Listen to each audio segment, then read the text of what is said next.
Big shocker! Sexy singer-dancer, pinaslang ang mga detalye sa di inaasahang showbiz death na ito ngayong bagong taon, uncensored. Isang araw bago mag-New Year, bumulaga sa showbiz ang isang kalunos-lunos na balita, ang pagkamatay ng isang miyembro ng grupong Baywalk Buddies. Sumikat ang naturang grupo noong mid-2000 dahil sa novelty hit nilang Kiliti at sa mga kontrobersyal nilang pictorial sa Rojas Boulevard. Natagpuan daw sa Tabang, Bulacan exit sa North Luzon Expressway ang bangkay ni Rejoice Rivera. Dayan Marie Santos sa totoong buhay. Nagtamo raw ito ng 2 tama ng baril sa ulo na ikinamatay nito. Kagabi, nakapanayam ng labas ang ina ni Rejoice na si Nieves Santos sa burol nito. At dito, inilahad niya ang mga huling araw na nakapiling niya ang anak. Uncensored!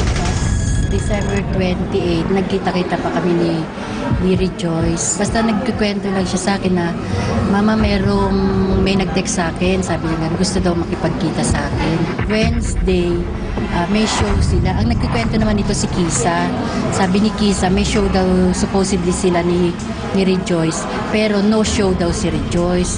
Na unusual, para kay Rejoice, nagganon nga, hindi mag-text. Nagpa-blotter sila sa Maynila kaugnay sa pagkawala ni Rejoice. Pero nalaman nila ang katotohanan sa isang misteryosong text message. Noong 31, may nag-text sa akin. May binanggit siyang pangalan na ang bumaril kay Rejoice.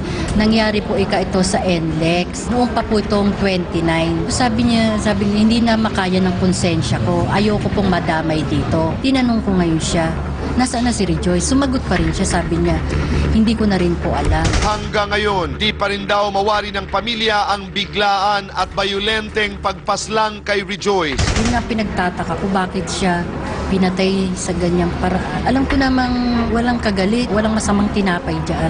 Nang maungkat naman ang isyung may kinalaman ang pagkamatay ni Rejoice sa sexy image at trabaho nito, agad na dumipensa ang kanyang ina. Alam ko po kasi yung grupo niya, sing and dance lang. Ang alam ko kasi kay Rejoice, trabaho lang talaga ang niya. At ngayon, wala pa raw konkretong plano ang pamilya kaugnay sa pagtugis ng suspek. Pero ang maanghang na mensahe ni Nanay Nieves, uncensored! Sana makonsensya ka.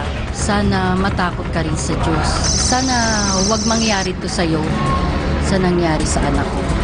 Yun lang, pinagdadasal kita. Rejoice, kung nasaan ka man ngayon, mahal na mahal ka namin.